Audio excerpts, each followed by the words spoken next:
ओम शांति। भौतिक सुख, इंद्रिय सुख, अतीन्द्रिय सुख, ज्ञान का सुख, परमात्म मिलन के सुख का राज। परमात्मा सच्चिदानंद सागर है। उनकी स्मृति परमानंदमय है। आत्मा परमात्मा की अविनाशी संतान है, इसीलिए आत्मिक स्वरूप भी सच्चिदानंदमय है ना। आत्मा सर्वईश्वरीय गुणों शक्तियों से परिपूर्ण है। जब आत्मा अपने आत्मिक स्वरूप में स्थित होती है तो परमानंद का अनुभव अवश्य करती है। बहुत सुंदर परमानंद का अनुभव होता है, लेकिन तभी जब बुद्धि खाली हो, मन शांत हो, मन में व्यर्थ संकल्प नहीं। उसके लिए बड़ी बड़ी बातों को भी दिन भर में छोटा करना है।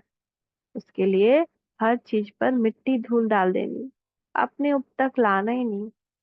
तो आत्मा यथार्थ ज्ञान और परमात्मा परमपिता परमात्मा की यथार्थ याद से आत्मा उस स्थिति का अनुभव करती है और सतत अभ्यास से चिर स्थायी बना सकती है। अगर हम सतत अभ्यास करें, मैं आत्मा हूँ, मैं बिंदु बाबा बिंदु, मैं बिंदु बाबा के साथ बैठी हूँ, मैं आत्मा।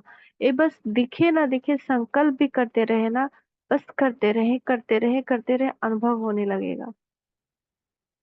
तो सत्युग में आत्मा पावन होती है, परंतु यथार्थ ज्ञान और परमात्मा का साथ न होने कारण वहां तीव्र सुख का अनुभव नहीं हो सकता। सत्युग में आत्मा को देह अभिमान नहीं, परंतु देह भान तो होता ही है। फिर भी आत्मा में आत्मिक शक्ति होती है, इसीलिए आत्मा को देह अर्थात इंद्रियों पर शासन होता है, जिससे प्रकृति दासी होती है। वह जनसंख्या कम होती है, भौतिक सुख साधन तत्व अर्थात इंद्रिय सुख प्रचुर मात्रा में होते हैं। दुख का नाम निशान अतीन्द्रिय सुख यही है, वह इंद्रियों का सुख है, वह भौतिक सुख साधन है, वह आत्मिक शक्ति है। जब आत्मा देहाभिमान के वशीभूत हो जाती है तो दुख आरंभ होता है और कलयुग के अंत में आत्मा परम दुख का अनुभव करती है।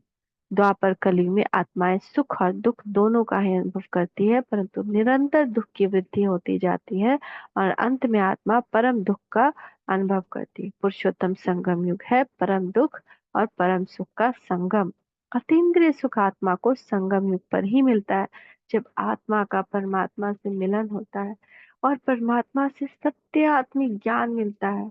ज्ञान का भी अपना विशेष सुख है, इस सुख को एंजॉय करे, बस सुन करके चला गया उतने नहीं आएगा।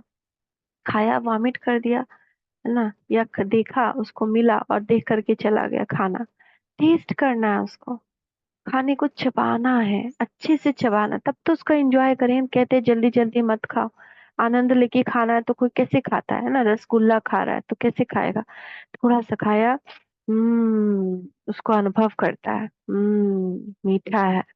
अब फिर थोड़ा सा खाया, जो उसको एंजॉय करना चाहता है वो एक छोटा रसगुल्ला पीस को कितनी देर तक खाता है। देखे है ना बच्चों लोग को ऐसे करते हुए, या बड़े लोग को भी। एंजॉय कर रहे हैं, मिक्सचर खा रहे हैं, एक एक दाना खा रहे हैं। ऐसे ज्ञान को इंजॉय, उसका स्वरूप बन करके आत्मा बोल रहे बाबा।